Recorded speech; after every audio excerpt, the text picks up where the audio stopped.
Responsable Innovation d'ITP Learning. C'est une PME en pleine croissance qui est implantée dans le Val d'Oise. On est très fiers d'accompagner des grandes entreprises françaises dans la finance, le luxe, l'industrie, dans tout ce qui est justement nouveaux enjeux de la formation.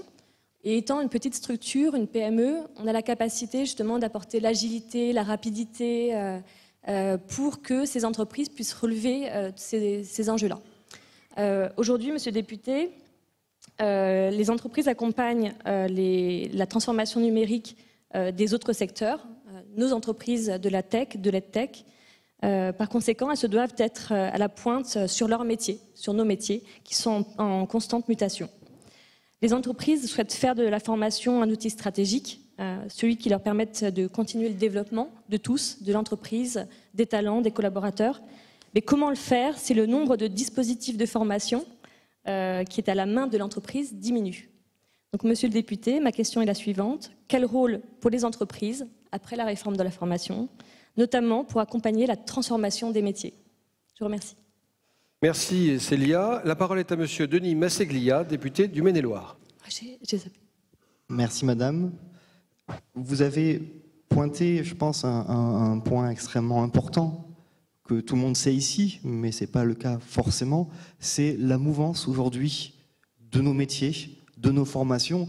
Ce qui est vrai aujourd'hui ne sera pas forcément vrai demain, et ne sera pas encore forcément vrai après-demain, et n'était pas forcément vrai hier. Ça va très vite. Et ma collègue en parlait, on a un système scolaire qui, lui, va un peu moins vite. C'est pour ce faire que, dans le cadre du projet de loi, on a une évolution que je qualifierais importante, c'est de remettre les entreprises au cœur des formations. Cela implique de repenser la structure de la formation en adéquation avec le monde du travail. Dans ce contexte, il y a un article qui me semble important, c'est l'article numéro 14. Je prends mes notes pour pas être vraiment le plus juste possible. Il prévoit que les partenaires sociaux coécriront les diplômes professionnels qui correspondront ainsi davantage aux besoins en compétences des entreprises.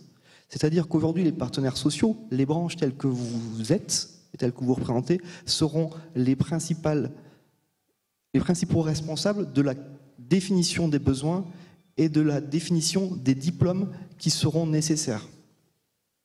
Plus précisément, cet article donc impose aux commissions professionnelles consultatives, ce qu'on appelle donc les CPC, la nomination pour au moins la moitié de leurs membres de représentants des partenaires sociaux.